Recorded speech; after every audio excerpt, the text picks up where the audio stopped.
جب بھی تقدیر سے شکوہ ہونے لگے یہ بات یاد کر لینی چاہیے کہ یہ شیطان کا پہلا وار ہے۔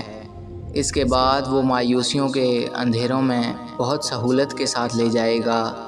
اس لیے قسمت سے شکوہ نہ کریں اور امید کا دامن ہاتھ سے کبھی نہ چھوڑیں، اور اللہ کی ذات پر کامل یقین رکھیں، وہ چاہے تو سب ہو سکتا ہے۔ اپنے دل کو مضبوط بناؤ اور اللہ پر یقین رکھو، وہ تمہاری ہر مشکل آسان کر دے گا۔ اگر انسان اللہ پر بھروسہ کرے تو پہاڑ کو بھی ہلا سکتا ہے۔ توکل وہ راستہ ہے جس کے ذریعے آگ ٹھنڈی کر دی جاتی ہے، جو ایڑیوں سے زمزم نکلوا دیتا ہے، جو دریا میں راستہ بنوا دیتا ہے، جو یوسف علیہ السلام کو یعقوب علیہ السلام سے ملوا دیتا ہے، جو شدید طوفان میں بھی کشتی نوح کو پار لگا دیتا ہے۔ تو پھر کیا تم اپنے رب پر توکل نہیں کرو گے جو ناممکن کو ممکن بنانے کی قدرت رکھتا ہے؟ اپنی طرف سے بھرپور کوشش کریں اور سخت محنت کریں، طریقہ صحیح اور جائز اختیار کریں، دعا کریں اور پر امید رہیں، نتیجہ اللہ پر چھوڑ دیں۔ جب اللہ پر یقین کامل ہو کہ وہ آپ کے ساتھ کبھی برا نہیں ہونے دے گا تو بڑی سے بڑی مشکل بھی چھوٹی محسوس ہوتی ہے۔ اللہ کی ذات پر یقین رکھنے سے کبھی کبھی وہ بھی مل جاتا ہے جس کی امید نہیں ہوتی، کیونکہ اللہ کی خوبصورت صفت یہ ہے کہ وہ با اختیار ہوتے ہوئے بھی بہت جلدی مان جاتا ہے۔ اپنی عقل سے زیادہ اللہ کی ذات پر بھروسہ کرو۔ جب کسی کام کا ارادہ کر لو تو پھر اللہ پر بھروسہ رکھو، بے شک اللہ بھروسہ کرنے والوں کو پسند کرتا ہے۔ رسول اللہ صلی اللہ علیہ وآلہ وسلم نے فرمایا، اگر تم اللہ پر اس طرح بھروسہ کرو جیسے اس پر بھروسہ کرنے کا حق ہے تو وہ تمہیں اس طرح رزق دے گا جیسے پرندوں کو دیتا ہے۔ ایک خوبصورت یقین، اللہ کبھی بھی دوسرا دروازہ کھولے بغیر پہلا دروازہ بند نہیں کرتا۔ وہ وقت جب اللہ کے مہربان ہونے پر یقین کرنا بہت مشکل ہوتا ہے، انہی لمحوں میں اس کی ذات پر کیا گیا یقین معجزوں کا باعث بنتا ہے۔ ہم اپنے مالک کے کرشموں کو کبھی نہیں سمجھ سکتے، وہ عجیب ہے، بہت آزماتا ہے، آخری حد تک لے جاتا ہے اور پھر ایک دم سے کچھ ایسا کر دیتا ہے کہ تمام زخم ایک ساتھ بھر جاتے ہیں، یاد ہی نہیں رہتا کہ تکلیف کیا تھی۔ اللہ کے معاملے میں اتنا مت سوچا کرو، آنکھیں بند کر کے یقین کر لیا کرو، کیونکہ یہ معجزوں کا راستہ ہے۔ رسول اللہ صلی اللہ علیہ وآلہ وسلم نے ارشاد فرمایا، باپ کی دعا اولاد کے لیے ایسی ہے جیسے نبی کی دعا امت کے لیے۔ اللہ نے تمہاری شفا حرام چیز میں نہیں رکھی۔ خدا اس پر رحم کرے جو اپنی زبان کو مسلمانوں کی بدگوئی سے روکتا ہے۔ میری شفاعت ناتان کرنے والوں کے لیے ہے، ناتان کرنے والیوں کے واسطے۔ عفو درگزر کرنے سے بندے کی عزت میں اضافہ ہوتا ہے۔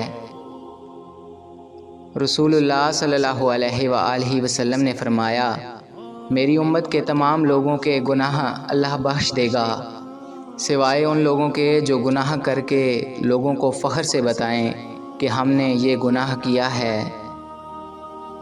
نرمی جس چیز میں بھی ہوگی اس کو بلند کر دے گی، اور جس چیز سے کھینچ لی جائے گی تو اسے پست کر دے گی۔ رسول اللہ صلی اللہ علیہ وآلہ وسلم نے ارشاد فرمایا، جہنمی لوگ خود پسند، خود پرست، متکبر، حریص اور بخیل ہوتے ہیں۔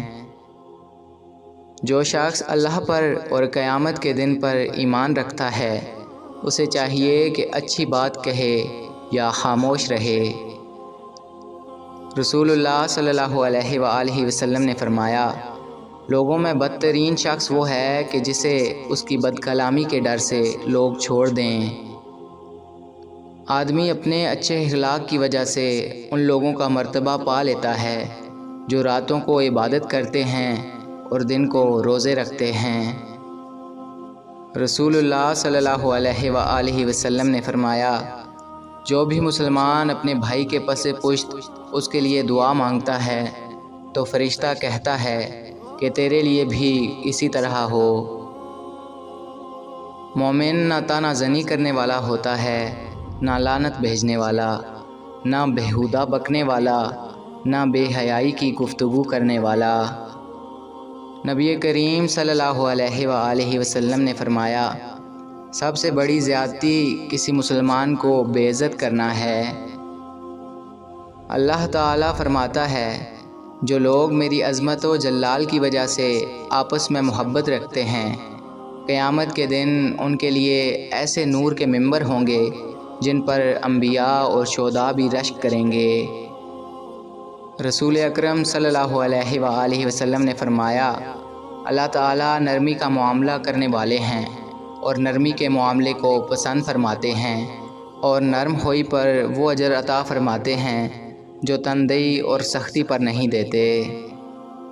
نبی کریم صلی اللہ علیہ وآلہ وسلم نے ارشاد فرمایا، مسلمانوں، جب تم کسی آدمی کے عیب بیان کرنا چاہو تو پہلے اپنے عیبوں کو دیکھ لیا کرو۔ دو ساتھی تیسرے کو چھوڑ کر سرگوشی نہ کریں کہ تیسرے کو اس سے غم ہوگا۔ رسول اللہ صلی اللہ علیہ وآلہ وسلم نے فرمایا، مسلمانوں، اپنی قوم کے نادانوں کے ہاتھ تھام لیا کرو اس سے پہلے کہ ان پر عذاب الہی نازل ہو۔ جانتے ہو اللہ تمہیں بے بسی کے مقام پہ کیوں لایا ہے، تاکہ تم اللہ سے رجوع کرو اور یقین سے مانگو۔ جب تم دعاؤں پہ یقین کرنا سیکھ جاؤ گے تو ہر چیز جو تمہیں ابھی ناممکن لگ رہی ہے وقوع پذیر ہونے لگے گی۔ جو چیز نصیب میں نہیں ہے وہ بھی تم پالو گے۔ دل نہ راضی ہو تب بھی دعا کے لیے ہاتھ اٹھاؤ، کوئی امید باقی نہ رہے تب بھی اس سے مانگو۔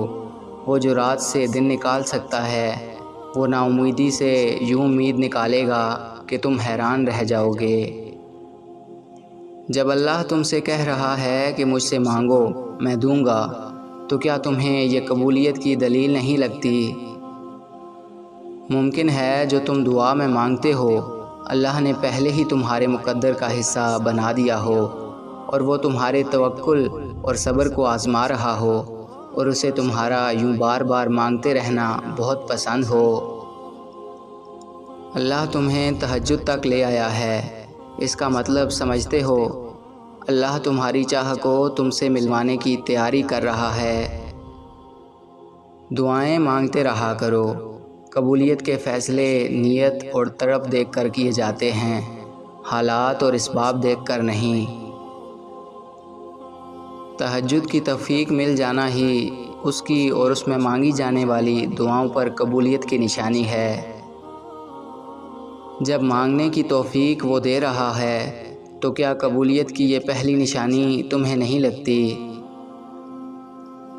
تمہیں یوں ہر بار یقین آ جانا، تمہارے دل میں ہر بار امید کا آ جانا، اور پھر تمہارا دعائیں مانگنا اس بات کی دلیل ہے کہ اللہ کے در سے مدد جلد تم تک پہنچے گی، معجزات کی صورت میں۔ لا حاصل تمہارے لیے ہے، اللہ کے لیے نہیں۔ تمہارے لبوں پہ یہ دعا اس کی رضا کی دلیل ہے۔ تمہارا مقدر دعاؤں کا پابند ہے، لیکن دعائیں مقدر کی تو نہیں۔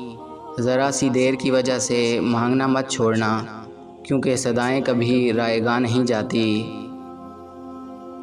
دعا کی قبولیت کی اس سے بہتر نشانی اور کیا ہو سکتی ہے کہ اللہ نے اب تک آپ کا دل دعاؤں میں لگایا ہوا ہے۔ تمہیں لگتا ہے تمہارا مانگنا قبول نہیں ہوگا، ارے وہ تو بہت پہلے ہی اللہ نے قبول کر لیا ہے۔ وہ جب تمہاری دعاؤں کو قبولیت کے لیے چن لیتا ہے تب وہ تمہارے دل میں دعا کا خیال بھی خود ہی ڈال دیتا ہے۔